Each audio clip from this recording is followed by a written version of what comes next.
Madam ఇది కొంచెం serious subject, సినిమాతో సంబంధం లేదు. మీరు వాళ్ళ రెస్పాండ్ తలుచుకోకపోతే పక్కన పెట్టేసేయండి. Okay Raju, thank you. ఇప్పుడు 1 month అనే కాంట్రవర్సీ ఒకటి నడుస్తుంది. ఏంటిది? 1 month అని కాంట్రవర్సీ ఒకటి నడుస్తుంది. మన మనోజ్ గారు కూడా దాని మీద పెద్ద ఫైట్ చేస్తున్నారు.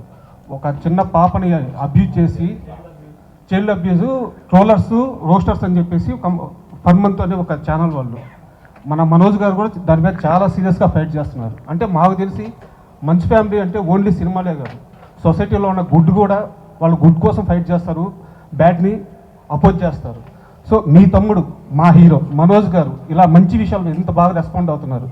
దీని మీద మీ కామెంటు, ఇలాంటి ట్రోల్స్ని ఎలా ఆపాలి, సమాజాన్ని బ్యాడ్ చేసే వీళ్ళని ఎలా ఆపాలి, దీని మీద మీ అభిప్రాయం ఏంటి?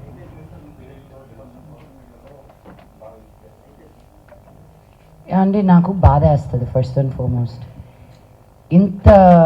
ఇంత నెగటివిటీతో కూడా ఉన్నారా అని. బట్ ఐ ఆల్సో ఫీల్ వాళ్ళకి రోటీ కప్డా మఖాన్ ఈ 3 ఉంటే వాళ్ళు ఇలా చెయ్యరేమో అని. యూట్యూబ్లో తమ్నెయిల్స్ చూసి మా అమ్మ నాకే ఫోన్ చేసి, నువ్వేంటి నేను ఇక్కడ ఇలా చేసావంట కదా అని. అమ్మే, నేను నీ దగ్గరే ఉన్నాను కదే. అవును కదా, కానీ ఇలా ఎందుకు రాశారు? ఐ సెడ్ ఫస్ట్ నువ్వు చూడడం మానే.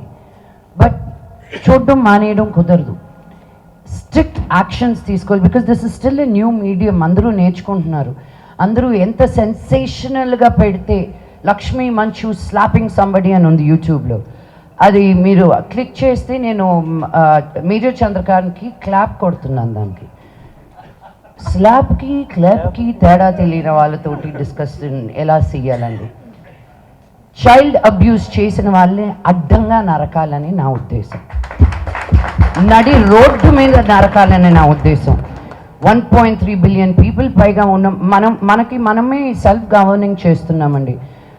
వైఫ్ ఆఫ్ రామ్ సినిమా చేసేటప్పుడు నేను పోలీసుల గురించి కనుక్కుంటా ఉంటే, తెలంగాణ వరకు మాట్లాడతాను నేను, అట్లీస్ట్ ఒక 600 and odd మనుషులకి ఒక పోలీస్ ఆఫీసర్ అంట. ఒక 6,000 మంది కానీ మనం బయటకు వెళ్తే ఏమైపోతారండి? మనం గవర్న్ చేసుకుంటూ మనం వెళ్తున్నాం ముందుకి. సో ఇలా తప్పు చేసిన వాళ్ళు ఎవరో ఒకరు ఆవును తిన్నారనో, ఎవరో ఒకరు హిజాబ్ వేసుకున్నారనో, ఎవరో ఒకరు మతాన్ని కరెక్ట్ చేస్తున్నారనో అని బాధపడమాకండి. ఒక మనిషిని మనిషిగా చూడనప్పుడే వాళ్ళని నిందించాలని నేను అంటున్నాను. మా గురించి ఎందుకు ట్రోల్స్ వస్తాయి, ఎందుకు ఇవి వస్తాయంటే ఉన్నది ఉన్నట్టు మాట్లాడతాం కాబట్టి. మాకు పొలిటికల్గా ఉండడం రాదు. మా నాన్న ఎప్పుడు అన్నారు, ఏదైనా అన్యాయం జరుగుతుంటే ముందుకెళ్ళి ఫైట్ చేయండి అని. మమ్మల్ని చూసి ఇంకో 100 మంది వస్తారని. ఎవరో ఇంట్లో కూర్చొని వాళ్ళ టైప్ కొట్టుకునే వాళ్ళ గురించి నేను ఆలోచించడం కరెక్ట్ కాదు. సో మనోజ్ ఏది చేసినా ఆలోచించి, ఎంత ఎమోషనల్గా ఇంపల్సివ్గా ఉన్నా కూడాను ముందుకొచ్చి ఫైట్ చేస్తే ఒక ధైర్యం అని వస్తుంది నార్మల్ మనుషులకు కూడా. అందుకే నాకున్న ఈ ప్లాట్ఫామ్, ఈ వాయిస్ని నేను తక్కువ అంచనాగా చేయను. ఈరోజు 33 స్కూల్స్ ఓపెన్ చేసాం మేము యాదగిరిగుట్టలో. ఈ 2022 నుంచి ఇప్పటి వరకు 84 గవర్నమెంట్ స్కూల్స్లో స్మార్ట్ క్లాస్ రూమ్స్ పెట్టాం.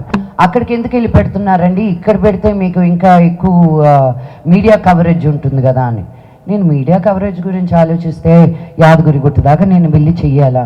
నాకు బలహీన వర్గాలకి హెల్ప్ చేయాలంటే నాకు ఇష్టం.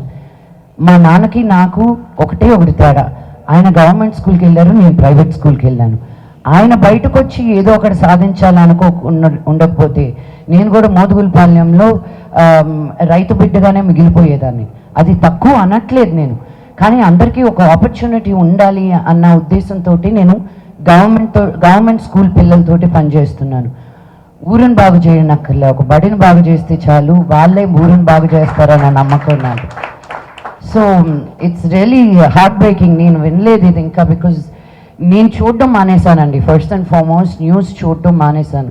అప్లోడ్ వరకే కానీ మళ్ళీ కామెంట్స్ చూస్తే రాత్రి భోజనం చేయలేను తెలుసా. ఎందుకు ఇంత హర్ట్ఫుల్గా మాట్లాడతారు?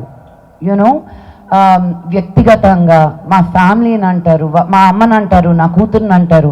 వెనక్కి తిరిగి నేను కానీ నిన్ను అనడంలో ఎంతసేపు పడుతుంది చెప్పు? మీకు లేరా అమ్మలు, మీకు లేరా కూతుర్లు? మేము ఏం చేసినా ఒక 10 మందికి మంచి చెయ్యాలి, మిమ్మల్ని ఎంటర్టైన్ చేయాలని అనుకుంటున్నాం, కానీ మీ డబ్బులు మేము కొట్టేయట్లా, మోసాలు చేయట్లా. వాళ్ళ వెనకాల పడండి మీరు. మేమేదో కళాకారులు, మేము కలమ్మ తల్లిని నమ్ముకుని ఉన్న వాళ్ళం మేము. ఈ రోజు ఉంటాము, రేపు ఉంటామో లేదో తెలియదు. జనాలకి ఎన్ని రోజులు నచ్చుతామో అన్ని రోజులే మేము పని చేయగలుగుతాం. సో సొసైటీలో ఏది బాగాలేదు అన్నప్పుడు నిలబడడానికి ఎవరో ఒకరు ఉండాలండి. అందరూ నా బ్యాంక్ బ్యాలెన్స్లనే చూసుకుంటే ఇంకా సమాజం ముందుకు ఎలా వెళ్తుంది? మాలాంటి వాళ్ళు కూడా ఉండాలి. మరి లక్ష్మి గారు, ఆదిపర్వం ట్రైలర్ అనేది చాలా ఎంగేజింగ్ ఉందండి. సో ఈ స్టోరీ మీకు చెప్పినప్పుడు ఏ పర్టికులర్ పాయింట్కి మీరు హుక్ అయ్యారు? అంటే ఈ స్టోరీలో మీరు ఆల్రెడీ ఉమెన్ సెంట్రిక్ ఫిల్మ్స్ చేశారు మీ పాస్ట్లో కూడా. సో ఆ మూవీస్కి ఈ మూవీస్కి డిఫరెన్స్ ఏంటి? ఆల్రెడీ ఆన్సర్ చెప్పేశానండి. అంటే సెవెన్ డిఫరెంట్ గెటప్స్, డిఫరెంట్ ఒక 25 years ఏజ్ డిఫరెన్స్ ఉంటుంది కాబట్టి. అండ్ మనకి అమ్మోరు లాంటి సినిమాలు వచ్చినప్పుడు ఈ సోషియో ఫ్యాంటసీ ఫిల్మ్స్ అని చాలా ఎంగేజింగ్గా ఉంటాయని నా నమ్మకం. సో అందుకే ఐ చోజ్ దిస్ ఫిల్మ్.